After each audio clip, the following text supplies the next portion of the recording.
안녕하세요, 엉클양입니다. 요즘 건축업과 인테리어업이 때 아닌 호황을 누리고 있다고 하죠. 아마도 코로나로 인해 집안에 머무는 시간이 길어지면서 실내 공간에 관심이 많아졌기 때문이겠죠. 그리고 부동산 재테크의 유행도 한몫했고요. 낡은 주택을 매수한 다음 실거주를 하던 세를 주던 간에 필요한 것이 바로 인테리어 공사일 겁니다. 지금은 예전과는 다르게 인테리어 공사가 본인의 자산 가치를 높이는 행위라는 생각이 젊은 투자자들 사이에서는 상식으로 통합니다. 옛날처럼 주택을 관리하지 않고 손 놓고 있으면 점차 경쟁에서 뒤처지는 시대죠. 집을 팔고 싶은데 매도도 잘 되지 않습니다. 세입자분들도 같은 가격이면 깨끗한 곳에서 살고 싶어 하기 때문에 세가 빠지는 속도도 많이 다릅니다. 즉 인테리어를 함으로써 자산의 가치도 높이고 수익률도 높이는 효과가 있는 거죠. 그렇다면 소유자 입장에서 인테리어의 유일한 단점은 바로 돈이 든다는 것이겠죠. 바로 이 돈을 지출하는 것이 관건인데요. 이러한 수요를 반영해서 얼마 전부터 내가 원하는 시공만 선택해서 시공할 수 있는 인테리어 개별 시공 업체들도 생겨나고 있습니다. 그동안 인테리어 업계의 불투명한 견적, 관행 등이 서서히 사라지고 있는 거죠. 이러한 개별 시공 업체를 이용하여 직영 공사 방식을 선택하면 통째로 인테리어를 맡기는 것보다 비용이 절약되기 때문에 젊은 분들 사이에서는 이 방법이 많이 시도되고 있습니다. 그런데 이 방법이 생각만큼 쉬울까요? 막상 해보면 쉽지 않다는 것을 깨닫게 될 겁니다. 여러 가지 이유가 있지만 그중 대표적인 것이 바로 공사의 순서를 모르는 데서 발생합니다. 그래서 제가 오늘 이 영상에서 인테리어 공사 순서에 대해 종결짓는 시간을 갖도록 하겠습니다. 지금부터 제가 설명하는 인테리어의 공정 순서는 주거 공간, 그러니까 아파트나 빌라, 오피스텔 등에 해당되는 인테리어 공정 순서입니다. 자,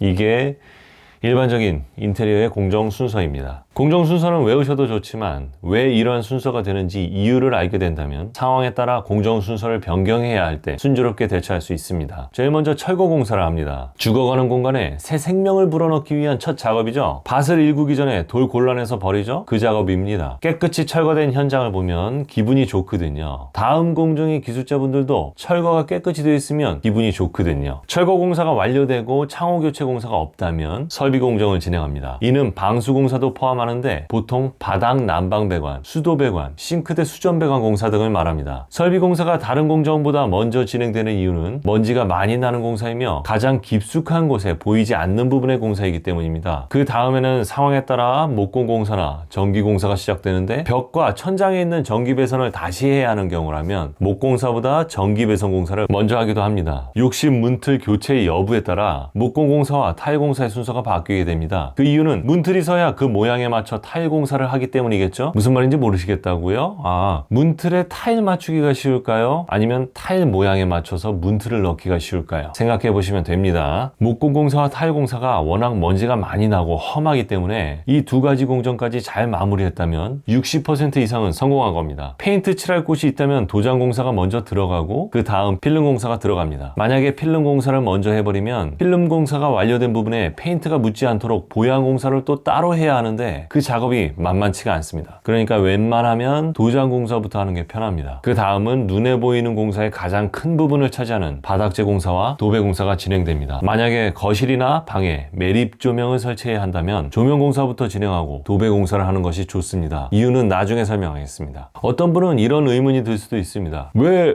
필름 공사는 도배 공사부터 먼저 해야 하나요? 도배 기술자분들은 도배지의 끝부분을 도배칼로 깔끔하게 재단합니다. 이때 몰딩, 방문틀, 걸레바지 등 이렇게 필름으로 마감된 부분이랑 도배지가 자주 만나게 되는데요. 도배지를 필름 위에 4mm 정도 얹힌 상태로 재단하면 깔끔한 마감이 나오기 때문입니다. 도배 공사가 끝나면 싱크대, 붙박이장, 신발장 등의 가구 공사를 시작합니다. 가구 공사 완료 후에는 기타 실리콘 작업이나 미비한 곳을 보수하는 마감 공사를 마치면 청소를 하고 입주하게 됩니다.